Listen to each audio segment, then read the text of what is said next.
मला वाटतंय जेवढं अधिकचं मताधिक्य आहे तेवढी अधिकची जबाबदारी आहे. आणि खासदार हे पद मी प्रतिष्ठा म्हणून त्या ठिकाणी लढवलेलं नाही, जबाबदारी म्हणून लढवलेलं आहे. मागची 5 वर्ष सामान्य लोकांच्या जवळचा कुटुंबातला एक सदस्य एक खासदार असू शकतो ही भावना त्या सामान्य माणसाच्या मनामध्ये मी निर्माण करण्यात यशस्वी ठरलो. त्यांचे प्रश्न आहेत, त्यांच्या समस्या आहेत, त्या लोकसभेत मांडून त्या केंद्र सरकारच्या कानावर घालून त्या सोडवण्याचा प्रयत्न केला. आणि आपण बघितलं असेल की सामान्य माणसाच्या कामाला जर लोकप्रतिनिधी पडला तर सामान्य माणसं सुद्धा त्याच्यासाठी ताकदीने उभा राहतात. हे मूर्तिमंत उदाहरण आहे.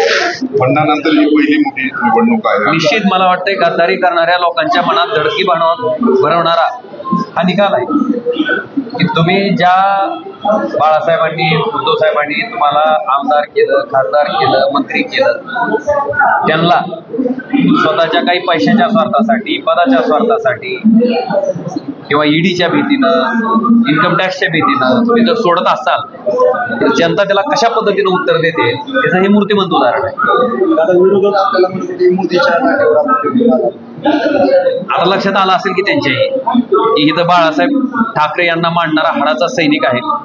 आणि जे काही राजकारण कपटीपणाचं तुम्ही मागच्या 2.5 वर्ष महाराष्ट्रात केलं त्याला दिलेलं हे उत्तर आहे.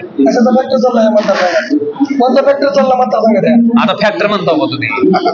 आता आम्हाला एखाद्या माणसाची अडचण पडल्यावर त्याचं काम केलं तर तुम्ही आम्हाला हिनवत होता. तुम्ही मला म्हणायचं की ज्याकंठ आम्ही ही काय खासदाराचं काम आहे का? पण ज्या माणसाला ज्याकंठ आम्ही दिली त्या ड्रायव्हरनं किन्नरनं बिचारानं मला मतदान टाकलं. त्याच्यामुळे ही लीड तुम्हाला दिसते का? तुम्हाला 3,30,000ची ही सामान्य माणसाची मत आहे.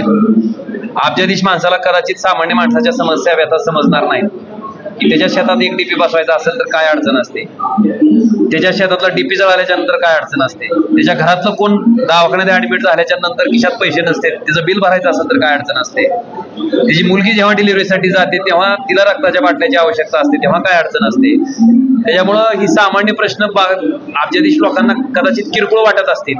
आणि मला ही नवलं गेलं होतं की फोन उचलल्यानं काय होतंय, कदाचित अख्ख्या महाराष्ट्राला नाही तर देशाला जनतेनं उत्तर दिलं की सामान्य माणसाच्या कामाला उपडल्याच्या नंतर काय होते. तर मला सांगा, जिल्ह्याच्या विकासासाठी काय विजन असणार आहे?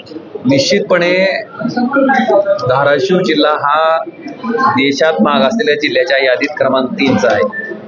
हे काय आपल्या जिल्ह्यासाठी भूषण नाहीये, ही अतिशय शर्मेची बाब आहे.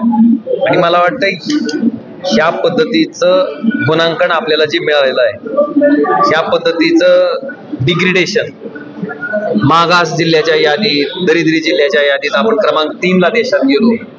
मला वाटतं तिथनं आता सुधारणं गरजेचं आहे. आणि त्याच्यासाठी केंद्र सरकारच्या माध्यमातून मला जे काही करता येईल ते प्रामाणिकपणे करायचा मी प्रयत्न करेन.